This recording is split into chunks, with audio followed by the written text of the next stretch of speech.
My husband had one rule about cats. 2 was already too many. 3 was a lifestyle choice he had not agreed to make. Then I sent him a photo at 2:14 on a Tuesday afternoon. A cat with a face divided perfectly down the center, half black, half tortoiseshell, with eyes so blue they looked electric. He replied with one word, "No." I drove to the shelter on Saturday anyway.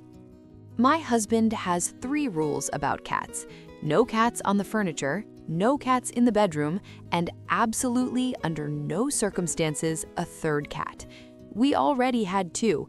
Oscar, a 12-year-old tabby who had decided in his old age that the only acceptable location in the entire house was directly on top of whatever my husband was trying to read. And Biscuit, a 4-year-old orange cat who had never once in his life done anything quietly or at a reasonable hour. Getting Biscuit had required a 2-week negotiation. Getting Oscar before that had involved a handwritten pros and cons list that my husband produced seriously on a legal pad. 2 cats, my husband said, was already a situation. 3 would be a lifestyle choice he had not agreed to make. I found Luna on a Tuesday afternoon in February on a rescue page my friend had sent me with the message, "Just look," which is the most dangerous 2-word combination in the English language when you already have 2 cats and a husband with a legal pad.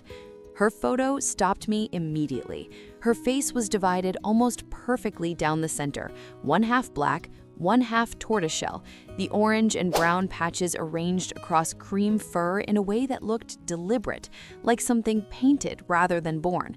And her eyes, electric blue, the kind that looked lit from somewhere behind them. I had never seen a cat that looked like this. I sat with the photo for 6 minutes before I did anything else. I sent it to my husband at 2:14 p.m. with no message. He replied at 2:31, "No." I sent it again. He replied, "I can see it's the same photo, Meg." I drove to Maplewood Cat Rescue the following Saturday while he was at the hardware store. I told myself I was just going to look. I have told myself this before, and it has never once been true. Luna was at the back of her enclosure, sitting composed and unhurried, giving nothing away. She looked at me with those blue eyes, and I looked back at her, and 14 minutes later, I was filling out paperwork and trying to figure out how to explain this to someone who had very clearly said no twice. The drive home took 22 minutes. I spent 19 of them rehearsing the conversation. Tom was in the kitchen when I walked in with the carrier. He looked at the carrier, he looked at me, he looked at the carrier again. "Meg," he said. "She was going to be transferred," I said. "They had no more space. It was practically an emergency." "None of that is true," he said. "Some of it might be true," I said. He pinched the bridge of his nose in the way he does when he is deciding between several responses, and none of them are going to help. Then he looked at the carrier again. "What's wrong with its face?" he said.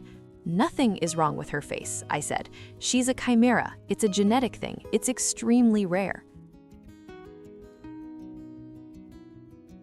"It looks like 2 different cats," he said. "She's one cat," I said. "Her name is Luna." "I didn't name it," he said. "Her," I said. Tom went back to the kitchen. I let Luna out in the spare room and sat on the floor while she investigated the baseboards with the focused thoroughness of a building inspector. If you're still here and haven't subscribed yet, that honestly stings a little. Hit that button. You'll want to see what happens next. The first 2 days, Tom maintained his position. He referred to her as the situation, or occasionally as your decision.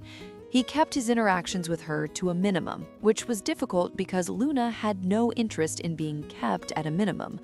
By day 2, she had identified Tom as the most interesting person in the house. Not me, who had rescued her and sat on the floor with her and spoken to her softly. Tom, who was actively pretending she didn't exist. She followed him to the kitchen. She sat beside his chair at dinner and watched him eat with those blue eyes. She appeared on the arm of the couch exactly 6 inches from where he was sitting and arranged herself there with the casual confidence of someone who had been doing this for years. Tom stared at his book.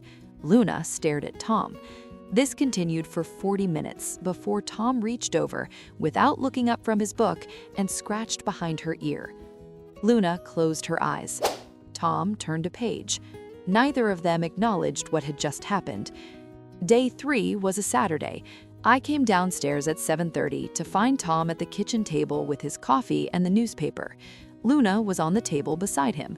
On the table, which was explicitly against the rules, with her chin resting on his forearm, her blue eyes half closed, her purr audible from the doorway. Tom was reading the sports section. He had adjusted his arm so she was more comfortable. I stood in the doorway for a long moment. I went back upstairs and texted my friend, 3 days. She replied, "Told you." What I hadn't expected was how completely Luna became his. Not ours, his.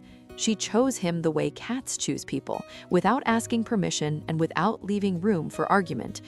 She slept on his side of the bed, pressed against his legs. She greeted him specifically when he came home, leaving Oscar and Biscuit wherever they were and meeting Tom at the door.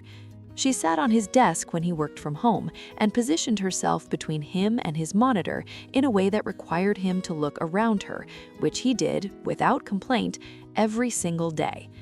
He started talking to her, not the way I talked to cats, narrating, asking questions, filling silence.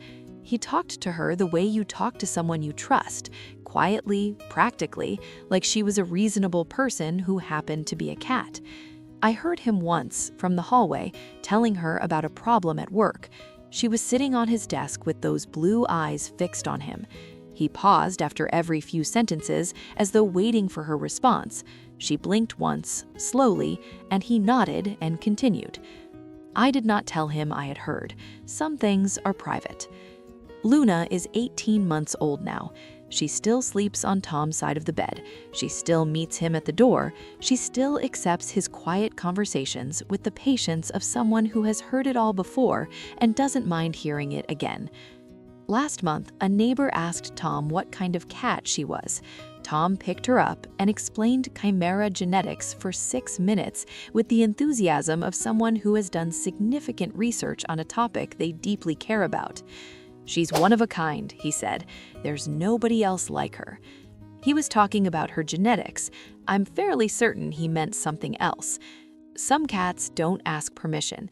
They just decide. And the people who said no end up being the ones who can't imagine life without them. Did Luna choose Tom, or did Tom just forget to keep saying no? Tell me in the comments.